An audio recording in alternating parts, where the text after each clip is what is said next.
I found an apartment listing online 3 weeks after my divorce was finalized. The rent was reasonable, the neighborhood looked safe in the daylight photos, and most importantly, it was available immediately. I needed distance from my old life, and this place, 40 minutes outside the city, seemed perfect for starting over. The landlord, Mr. Chen, met me for the walk-through on a Tuesday afternoon. He was professional, efficient, showed me the upstairs unit with its decent kitchen and newly refinished floors. The building was old but well-maintained, split into 2 units, mine on top, another tenant below. Quiet building, Mr. Chen assured me. The downstairs tenant has been here for years. You'll barely know he's there. I signed the lease that day. Moving in was smooth. I didn't own much furniture anymore, most of it had gone to my ex in the settlement, so I was unpacked by the weekend. The first few nights were peaceful. I heard occasional movement from below, footsteps crossing the floor, nothing concerning. Just the normal sounds of shared living.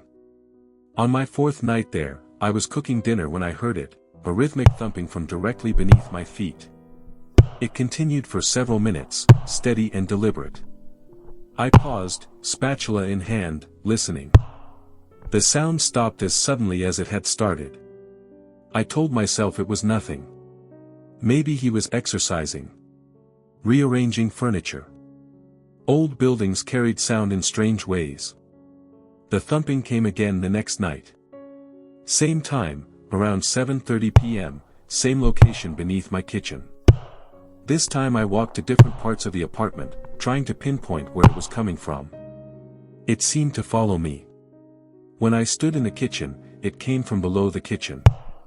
When I moved to the bedroom, it shifted there too. I decided to introduce myself, establish a friendly rapport. Maybe mention the noise casually, neighbor to neighbor. The next evening, I went downstairs and knocked on his door. No answer. I could hear a television playing inside, voices from some show or movie. I knocked again, louder. The television went silent. I waited, feeling increasingly awkward standing in the dim hallway. Hello. I called out. I'm your new neighbor from upstairs. Just wanted to introduce myself. Nothing. I left, telling myself he was probably just anxious about strangers.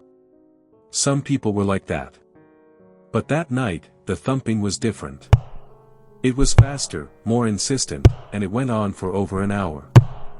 I tried to ignore it, put on headphones, turned up music. I could still feel it, the vibration traveling up through the floor. At 10:47 p.m., my phone buzzed. Unknown number. I almost didn't answer. Hello. Breathing. Just breathing on the other end. Hello. Who is this? The breathing continued for several seconds, then the line went dead. I checked my phone, my hands suddenly unsteady. The call had come from inside the building, I could tell from the area code and prefix. It had to be him. I called Mr. Chen the next morning. I need to know more about the tenant downstairs. There was a pause. Is there a problem? He called me last night. Didn't say anything, just breathed into the phone. And there's been this constant noise. What kind of noise? Thumping. Knocking. Like he's hitting the ceiling beneath me. Another pause, longer this time. I'll talk to him. Can you tell me his name at least? Marcus. Marcus Dwyer. He's been a model tenant for 6 years. I'm sure this is just a misunderstanding. That night, the thumping didn't come. The silence was almost worse. I found myself listening for it, waiting, unable to relax. I kept checking my phone, expecting another call. It came at 2:14 a.m. This time when I answered, there was a voice. Low, barely above a whisper. I can hear you walking up there. My blood went cold. Excuse me. Every step. Every movement. I hear everything you do. Who is this Marcus? You shouldn't be here. The line went dead. I didn't sleep the rest of that night. I sat in my living room with every light on, a kitchen knife on the coffee table, trying to convince myself this was just an unstable person trying to scare me. In the morning, I'd call Mr. Chen again. I'd call the police if I had to. But morning brought something worse. When I opened my apartment door to leave for work, there was something on my doormat. A photograph. Old, faded, the corners worn. It showed my apartment, my specific unit, but from years ago. Different furniture, different curtains. And in the photo, visible through the window, was a woman. She was looking directly at the camera with an expression I couldn't quite read. Fear. Pleading. I picked it up with shaking hands and flipped it over. Written on the back in pencil, she heard me too. I called the police.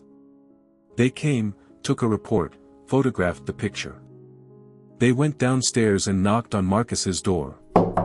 No answer. They couldn't enter without a warrant, they explained.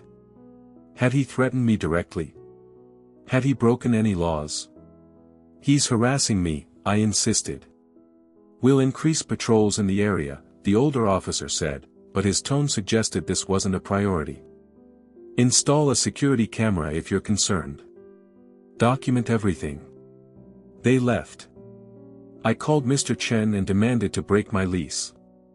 He cited the contract I'd signed for a year, the security deposit was non-refundable, there would be penalties. Then evict him, I said. On what grounds? He pays rent on time. Without proof of a crime. The photograph. The phone calls. We need evidence it came from him specifically. My hands are tied until. I hung up. That night, I stayed with a friend. And the night after. But I couldn't abandon my apartment forever. My money was tied up in the security deposit and first month's rent. I had nowhere else to go. On the third night, I returned. The apartment felt wrong the moment I walked in. Nothing was obviously disturbed, but there was a sense of violation, like the air itself had been touched. I walked through each room, checking windows, locks. Everything was secure. Then I noticed my bedroom closet door was slightly open. I always kept it closed. My heart hammering, I approached it slowly. Inside, everything looked normal at first. My clothes hanging, shoes on the floor. But then I saw it, on the top shelf, something that hadn't been there before. A wooden box, old and scarred. I pulled it down with trembling hands. It was unlocked. Inside were more photographs. Dozens of them. All of women. All taken through windows, showing the interior of this apartment at different times across what must have been years. Different women, different furniture, but always the same angle, shot from below, looking up. And at the bottom of the box, a key. My key. A copy of my apartment key. The lights went out. Not just my apartment, the entire building plunged into darkness. I grabbed my phone, turned on the flashlight. The beam shook as my hands trembled. Then I heard it, footsteps on my stairs. Slow, deliberate, climbing up from below. I ran for the door, fumbled with the locks. My fingers felt thick and clumsy. The footsteps reached the landing. I got the door open just as a hand grabbed my shoulder from behind. I screamed, spun around, struck out with the wooden box. It connected with something solid. A grunt of pain. I ran into the hallway, down the stairs, taking them two at a time in the darkness.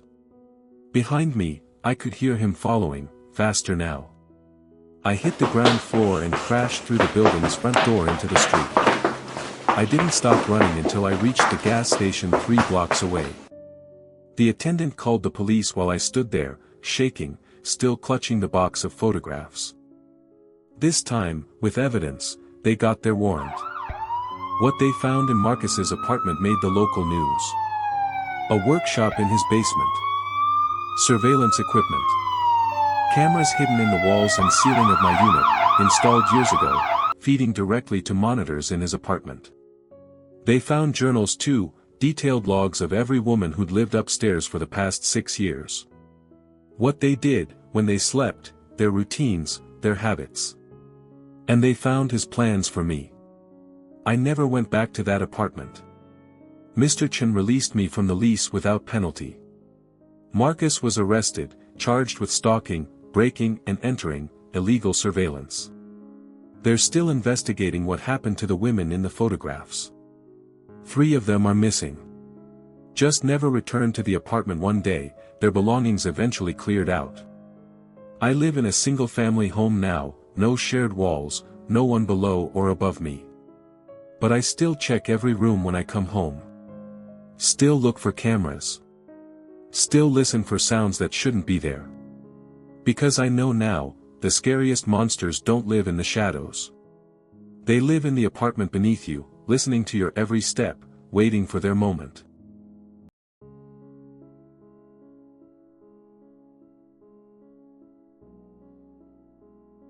I was on the lookout for a vacant storage facility and eventually found one at the edge of an industrial park, surrounded by chain-link fence and harsh sodium lights. It wasn't my first choice, but it was affordable and available, and I needed somewhere to keep my mother's belongings while I sorted through her estate. She died suddenly, a stroke at 61, and I'd inherited everything. The problem was, I lived in a 1-bedroom apartment across town. Her lifetime of possessions needed somewhere to go while I decided what to keep, what to sell, what to donate. The manager who rented me the unit was a thin woman in her 50s named Carol. She handed me the paperwork and 2 keys, one for the main gate, one for the unit itself. "You're in Unit 237, she said. "2nd floor, far end. It's quiet up there. Most people use ground floor units. Easier access." "That's fine," I said. "I'll be visiting regularly anyway." She gave me a strange look then, something I couldn't quite interpret. "The gate closes at 9 p.m. If you're here after that, you'll need to use the pedestrian exit." She circled something on a map. "Here. It's always unlocked from the inside." I spent the next 3 weekends moving boxes from my mother's house to the unit. Clothes, books, kitchenware, photographs. Each trip was emotionally exhausting, sorting through the debris of a life ended too soon. The storage facility was usually empty when I visited. I'd see the occasional person loading or unloading on the ground floor, but the 2nd floor was always deserted. My footsteps echoed in the concrete corridors, the fluorescent lights humming overhead. Unit 237 was at the end of a long hallway. To the left of my unit was 236, to the right was 238. Both appeared empty, no locks on the doors, no sounds from inside. It was on my 4th visit that I noticed something odd. I was organizing boxes, making an inventory list, when I heard a sound from the hallway. A scraping noise, like metal dragging on concrete. I went to my unit door, I always kept it open while I worked, for air circulation, and looked out. The hallway was empty. But the door to Unit 238 was now closed. I was certain it had been open when I arrived. I stood there for a moment, listening. Nothing. I went back to work, but I couldn't shake the feeling of unease. I finished quickly and left earlier than I'd planned. On my next visit, I arrived at 6:30 p.m., still plenty of light outside. I unlocked my unit and started sorting through a box of my mother's jewelry, trying to decide what was valuable enough to keep. That's when I noticed the smell. It was faint at first, but grew stronger as the evening progressed. Something organic and wrong, like meat left too long in a hot car. I checked my unit, wondering if something had died in the walls, a rat maybe, but the smell seemed to be coming from outside, from the hallway. From Unit 238. I stepped out and stood in front of the neighboring unit. The smell was definitely stronger here. The door had a padlock on it now, new and bright silver against the rust-stained metal. I knocked, feeling foolish even as I did it. "Hello? Anyone there?" No response. Just that smell, getting into my nose and throat. I finished up quickly and stopped by the office on my way out. Carol was there, doing paperwork. "Quick question," I said. "The unit next to mine, 238, is someone renting it now?" She looked up, and again I saw that strange expression cross her face. "Why do you ask?" "There's a smell. I think something might have died in there. An animal maybe." She was quiet for a moment. "I'll have maintenance check it out." "So someone is renting it?" We have a lot of units." She turned back to her paperwork. "I'll make a note about the smell." It was a dismissal. I left, but the conversation bothered me all week. Her evasiveness, the way she'd avoided answering directly. The following Saturday, I decided to go late, after 7 p.m. I wasn't sure why. Maybe I wanted to avoid the daytime heat, or maybe some part of me wanted to see if anything changed at night. The facility felt different in the evening. The sodium lights cast everything in sickly yellow, creating deep shadows in the corridors. My footsteps seemed louder, the echo more pronounced. I unlocked my unit and stepped inside. That's when I noticed it. The padlock on Unit 238 was gone. The door was slightly ajar, maybe an inch, just enough to see darkness inside. The smell was overpowering now. I stood in my doorway, staring at that gap. Every instinct told me to leave, to go back to my car and drive home.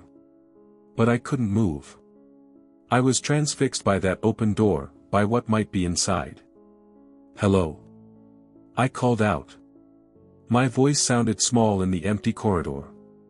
The door to 238 moved. Just slightly, opening another inch. I stepped back into my unit, my heart racing. This was wrong. Everything about this was wrong. That's when I heard the voice. Low and wet, barely recognizable as human. "Help me." It came from inside Unit 238. "Who's there?" I managed to say. "Please. Help me." I pulled out my phone, ready to call 911. But then I thought about how it would sound. Someone's in the storage unit next to mine. They asked for help. The police would come, investigate, find nothing. Or find someone who was supposed to be there, someone renting the unit legitimately. But that smell. And that voice. I edged closer to 238's door. "Are you hurt? Do you need an ambulance? Come, inside." "Can't move." Every horror movie I'd ever seen flashed through my mind. "Don't go in. Don't be stupid. Call for help." But what if someone was really hurt? What if they'd been there for days, unable to get help? I pushed the door open wider and shone my phone's flashlight inside. The unit was larger than mine, and completely empty except for something in the far corner. At first, I thought it was a pile of clothes or garbage. But as my light swept across it, I saw the shape of it, the wrongness of it. It was a person. Or had been. The body was in an advanced state of decomposition, the source of that horrible smell. But that was impossible. I'd heard a voice seconds ago. Unless something moved in my peripheral vision. Not the body. Something else, standing in the opposite corner where my light hadn't reached yet. I swung the beam over and saw him. A man, gaunt and pale, standing perfectly still in the shadows. His eyes reflected the light like an animal's. His mouth was moving, but no sound was coming out now. His jaw worked up and down mechanically, and I realized with horror that he'd been throwing his voice somehow, making it seem like the body was speaking. We stared at each other for a moment that felt like an hour. Then he smiled. I ran. Dropped my phone, left my unit door wide open, just ran. I heard him behind me, footsteps pounding on concrete. I hit the stairs and took them 3 at a time, nearly fell, caught myself on the railing. The ground floor, the exit, I could see the glass doors ahead. I slammed into them, burst out into the parking lot. My car was too far, no time. I ran for the office instead. Carol was locking up, keys in hand. "Call the police." I screamed. "There's someone, Unit 238, there's a body." She dropped her keys. "What? What did you see?" "Dead body. And a man. He chased me." "Call 911. She did, hands shaking as she dialed. We waited in the office, doors locked, lights on. I kept watching the parking lot, expecting to see him emerge from the building. The police arrived within 10 minutes. 4 cars, lights flashing. They went in with weapons drawn while Carol and I waited outside. They found the body. A woman, dead for at least a week according to the initial assessment. Identity unknown. No ID, no personal effects. But they didn't find the man. They searched every unit on the second floor, including mine. They found my dropped phone in the hallway, screen cracked. They found no evidence anyone else had been there. The detective who interviewed me was kind but skeptical. "You're sure you saw someone?" "Yes. In Unit 238. He was standing in the corner." "And he chased you?" "Yes. But the only unit with an open door was yours. Unit 238 was locked. We had to cut the lock to get inside." I stared at him. "That's impossible. The door was open. I saw inside." He exchanged a glance with his partner. "Ma'am, the lock showed no signs of tampering. It was secure. They took my statement, told me they'd investigate further." Carol confirmed that Unit 238 had been rented 3 weeks ago to a man who paid cash for 6 months up front. She had his information, but when they checked, the address was fake, the name probably was too. The woman's body was eventually identified through dental records. She'd been reported missing 2 months prior from a town 50 miles away. The working theory was the man who'd rented the unit had killed her and was using it as a hiding place. The woman's body was eventually identified through dental records. She'd been reported missing 2 months prior from a town 50 miles away. The working theory was the man who'd rented the unit had killed her and was using it as a hiding place. They never found him. I didn't go back to the storage facility. I told Carol to dispose of everything in my unit, I didn't care anymore. Some things aren't worth keeping. But here's what keeps me up at night. The detective said Unit 238's door was locked when they arrived. That I couldn't have seen inside. So what did I see? And whose voice did I really hear in that darkness?